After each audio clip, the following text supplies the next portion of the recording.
cerebro que durante estos inicios de formación pues no se pudo cumplir como con las indicaciones que necesitaba para desarrollarse. Bien, lo más importante es entender que nosotros tenemos dos vías corticoespinales que son las que vimos anteriormente y que si nosotros conocemos en qué momento de su desarrollo embriológico fue la lesión y si también nos permitimos como profesionales acercarnos a nuestros pediatras o a nuestros neurólogos y decirle, vení, tenemos una resonancia magnética, ¿en qué parte del cerebro fue? Pues nos vamos a dar cuenta de que si tenemos dos vías que nos van a servir para dar un correcto aprendizaje o el mejor aprendizaje, para no decir correcto, me gusta más el adecuado, entonces nos vamos a dar cuenta de que son ipsilaterales, quiere decir que si hay una lesión en el hemisferio izquierdo, pues el compromiso va a ser en el lado derecho y que si hay en el compromiso en el lado izquierdo, perdón, derecho, pues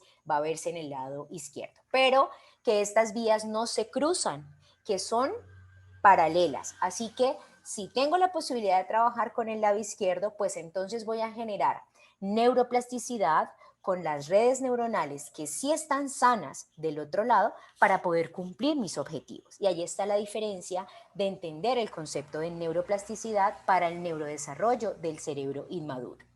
¿Por qué? Porque resulta que se acuerda que yo les decía que hay unas neuronas principales, las de la línea 1, y ellas son las que reciben la información a las de la segunda línea para ejecutar la respuesta.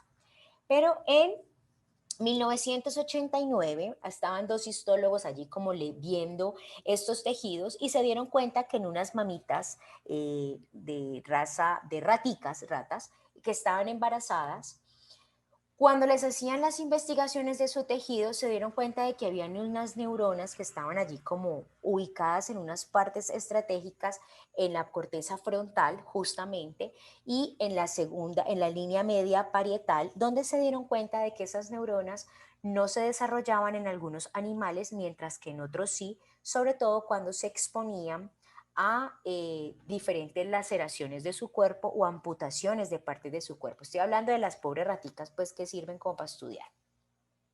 Ahí es donde nace el concepto que nosotros lo hemos escuchado mucho de las neuronas espejo. ¿Y cuáles son las neuronas espejo? Son estas neuronas que, como no, su nombre lo indique, son el espejo de las neuronas sanas. Las neuronas espejo viajan a las zonas del cerebro donde hay lesiones, donde hay injurias, donde hay daños, ¿cierto?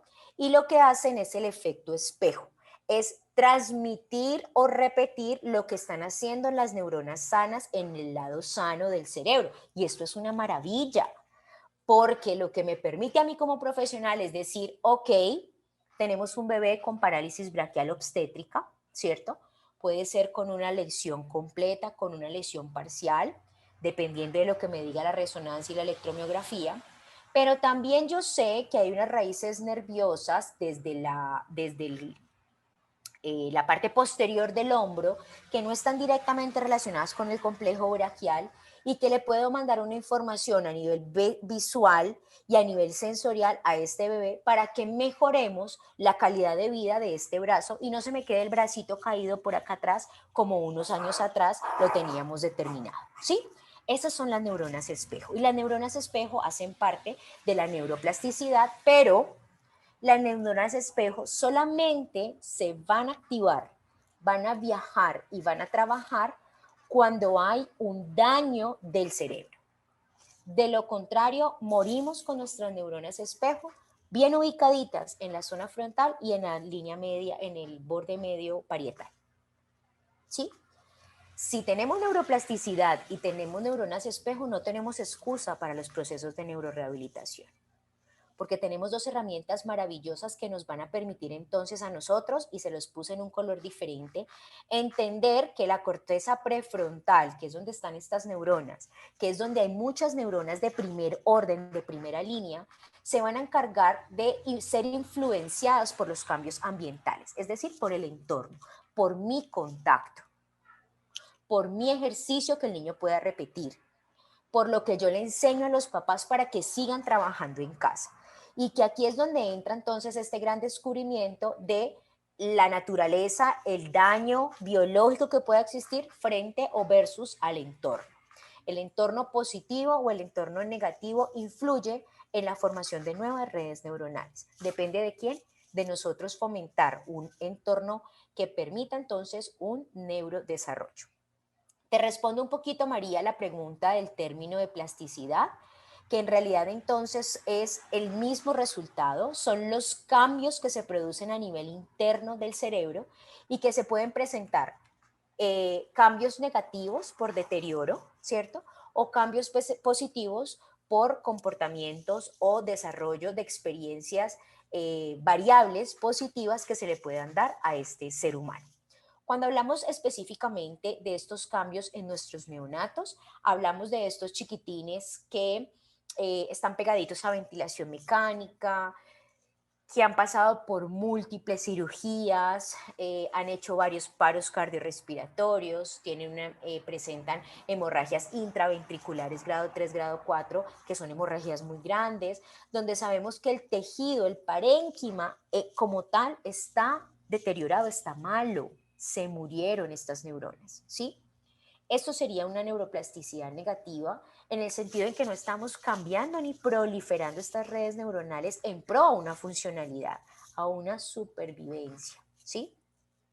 Pero si tenemos estos chiquitines, y por eso les contaba la historia de estos bebés que tengo esa bendición y esa fortuna de recibirlos, con estos diagnósticos anteriormente hablando, y le sumamos síndromes, y le sumamos 6 meses de unidad de cuidados intensivos neonatales, 6 cirugías, que tuvieron que pasar por gastrosquisis, que están con botoncito todavía cuando llegan a mis manos, pues son niños que yo empiezo entonces a brindarles un entorno sano, cambiando esa información de los papás y diciéndoles, bueno, esto es lo que tenemos, ¿qué vamos a hacer?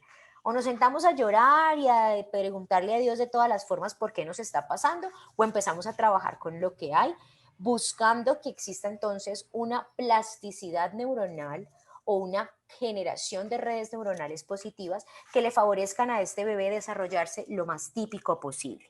Y esa es la conclusión de este taller de hoy. Es buscar cómo nosotros los profesionales de la salud vamos a invertir nuestro tiempo, vamos a invertir nuestra intervención corta, mediana o larga, en espacio, en durabilidad, en intervención de programarnos nosotros y cuántas veces nos vamos a ver a la semana, cuántas veces vamos a conversar para ir cambiando los ejercicios, cuántas veces nos vamos a hacer un seguimiento. Eso depende pues de lo que se estén dando como circunstancias profesionales, pero nos va a permitir a nosotros entonces generar un cambio y poner a nuestros bebés lo más funcional posible, disminuyendo la discapacidad. Pilas. Yo no estoy diciendo que la neuroplasticidad no genera discapacidad o quita la discapacidad, porque el daño neurológico ya está, es irreversible, pero sí podemos hacer que el impacto de esta discapacidad sea mucho menor a estos bebés que tienen un cerebro inmaduro y que su entorno es cero positivo. La discapacidad es, económicamente hablando, un gasto supremamente alto. ¿Sí? Para los papás, para las familias, para el Estado, para el gobierno, para la economía.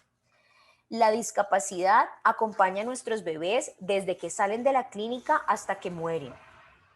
Y la discapacidad cambia y altera el tono y altera toda la funcionalidad de la familia, de la mamá que no acepta la discapacidad, del papá que no soporta ver a su hijo, entonces se daña este vínculo de padres, de los familiares que no saben qué hacer y los primeros meses están allí, luego ya se van abriendo, ¿sí? De la salud que no cubre, de la emoción de mamá, de la emoción del niño, del querer sobreprotegerlo y no dejarlo ser, del de no hacerle nada porque pobrecito. La discapacidad impacta en todas las esferas del ser humano. Así que la neuroplasticidad es la mejor herramienta para nosotros trabajar y disminuir este impacto, no quitarlo, disminuirlo. Y venimos entonces en un artículo del 2010 que yo sé que no está tan nuevecito, pero que me parece súper interesante porque habla sobre esta comparación entre el cerebro maduro, el cerebro bonito, típico, y el cerebro alterado, dañado con algún tipo de lesión, y llegan a una conclusión que me encanta, y es que los nuevos circuitos neuronales y las conexiones sinápticas positivas se dan por una intervención oportuna. Pero lo más bonito, y lo copié textual, textual, abriendo paréntesis, es de ahí la importancia de personalizar los objetivos para la intervención.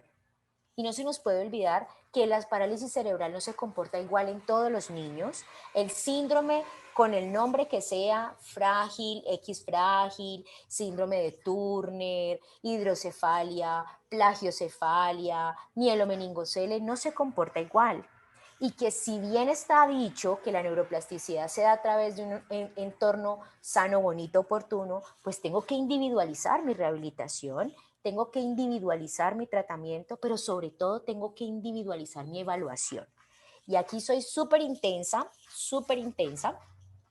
porque muchas veces la evaluación arranca desde nuestros médicos arriba, desde el neurólogo, donde no tiene esa secuencia y trabajo en equipo y empezamos a fraccionar a nuestros bebés.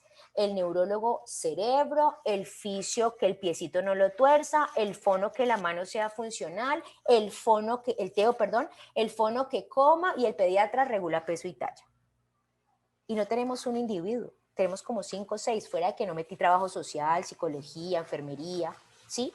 Necesitamos individualizar nuestros objetivos, pero necesitamos trabajar en equipo en pro de este cerebro. Y el entorno no solamente es la cama, el alimento, la teta, la mamá. El entorno somos nosotros como profesionales de la salud. Y como profesionales de la salud favorecemos a este neurodesarrollo, favorecemos a la generación de redes neuronales y favorecemos sobre todo a estos procesos de adaptación o readaptación al entorno. ¿Listo?